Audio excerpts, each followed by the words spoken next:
Hello everyone, welcome back to the channel. Hope you are doing well and fine, and in today's video I'll be showing you how to fix YouTube update problem. So without wasting any time, let's just jump right on the video and make sure to watch this video till the end and follow the steps as well.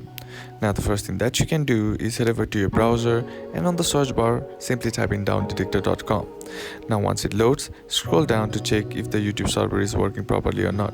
Sometimes if the server is not working properly, there might be an issue on updating the app. Now the next thing that you can do is simply head over to your settings app, and once you're inside here, scroll down, tap on general, and once you're inside general, tap on iPhone storage, and once you're inside your iPhone storage, here what you need to do is scroll down until you find YouTube and then tap on it.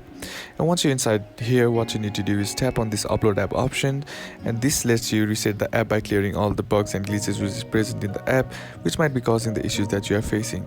And now once that's done, all you gotta do is try again, and that will fix the issue. And that's basically how you can do it. And that's it for today's video, guys. Hope this video was useful to you. Leave a like if it did, comment down below what the next video should be on, consider subbing to the channel. Thanks for watching. Bye bye.